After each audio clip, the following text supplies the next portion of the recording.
Hello, Dr. Michael Arman here, and Bernard the Barrister Bear. Say hello. Hello! This is a continuation of the video called The Forgotten, Part 1, The Forgotten of Remembrance Sunday, Part 1. This is The Forgotten of Remembrance Sunday, Part 2. War, for the most part, has been completely futile, and yet it is endemic to human nature, unfortunately. But that doesn't mean one can't prevent it. In 1796, Robert Southey, who was later to become poet laureate, wrote a very hard-hitting anti-war poem. He actually later changed his mind about that. But the poem is very, very strong. After Blenheim, it's called.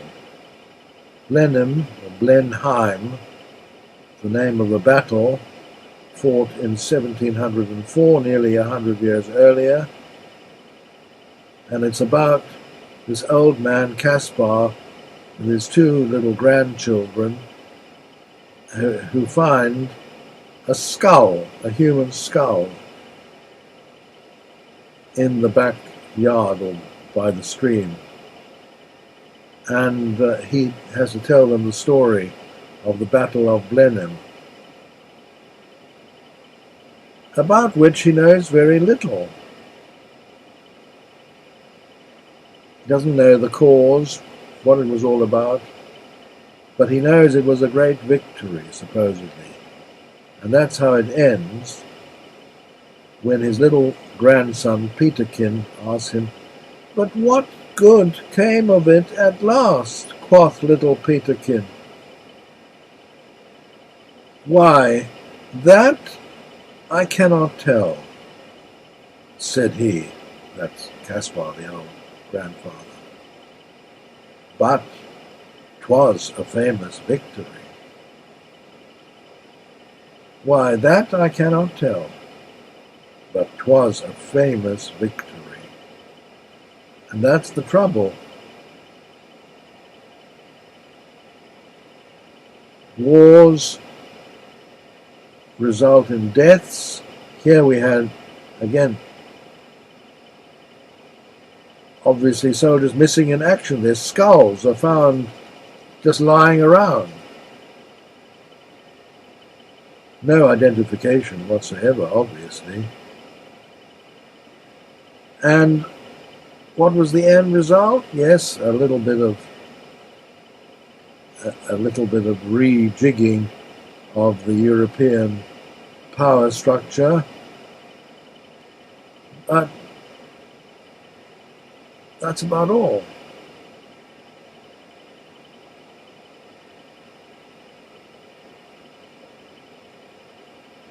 The Vietnam War in America, the American-Vietnam War, costs America, it is estimated, 58,000 lives of service people, service men mostly, few women,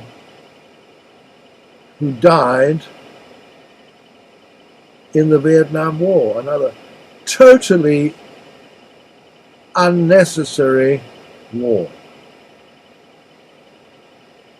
which was escalated by President Lyndon Johnson, who had no understanding of foreign policy, foreign affairs at all, was inherited by Richard Nixon, who tried to end it. He did escalate it as well himself, unfortunately, but then ended it. But the main thing he did was to end conscription. That was totally unfair. Forcing people to fight in a war with which they could not identify. American troops had extremely low morale. It's one of the main reasons why America lost that war. Yes, they lost it. However, whatever spin you tried to put on it, America actually lost the Vietnam War. And what good came of it at last? As little Peterkin asked. Well, nothing. Today, Vietnam is a communist country. That was the main thing to have meant to be the most terrible catastrophe. Part of the so-called domino theory, where if Vietnam went communist, all the neighboring countries would go communist one after the other. Hasn't happened. But the fact that Vietnam is communist doesn't matter either. And Vietnam is on good terms with the West. And very popular with tourists as well. So much for that.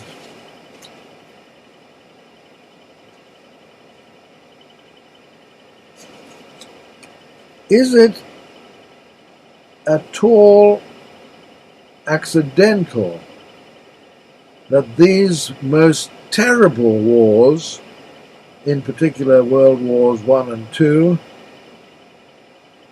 occurred during a time when the West was supposedly democratic, starting to be democratic? There is a coincidence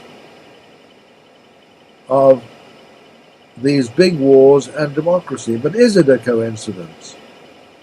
I don't believe it is, actually. It enabled governments to whip up support for the war. As I mentioned in the previous video, Lord Derby saying World War I was being fought because Britain was in danger, was fighting for our very existence. Absolute rubbish.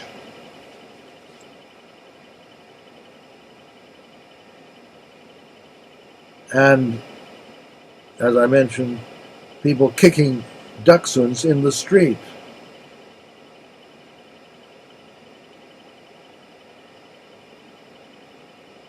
Democracy is another of these shams with which Britain is very richly endowed. Pretenses, show. Because the ordinary person has no say, I won't say very little say, but actually no say in government policy. And there are many government policies which are extremely wasteful and hurtful to the ordinary person. But voting in a parliamentary style election gives you no say whatsoever. You have to pick between 2, maybe 3, maybe 4 different parties in your constituency. You pick one.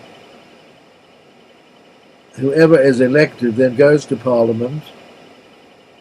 They are not any longer responsive to any wishes of their constituents. They now belong to a party which tells them how to vote.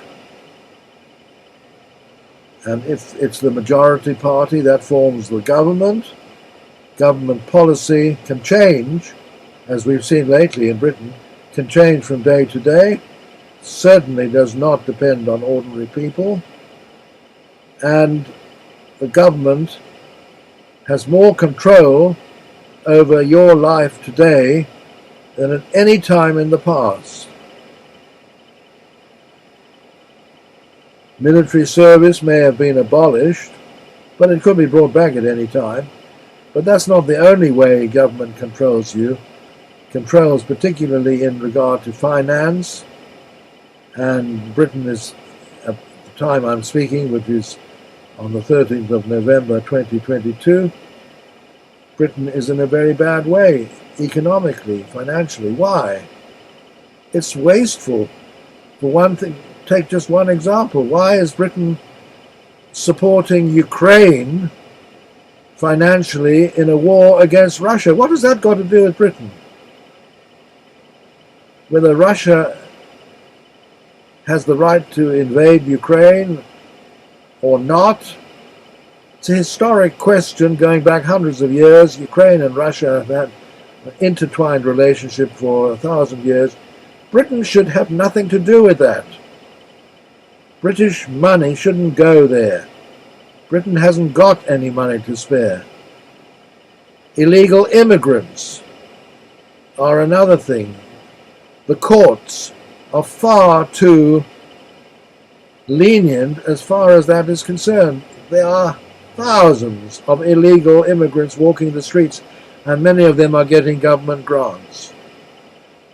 There are lots of people on welfare in this country who are supposedly disabled, and yet there's no check on that.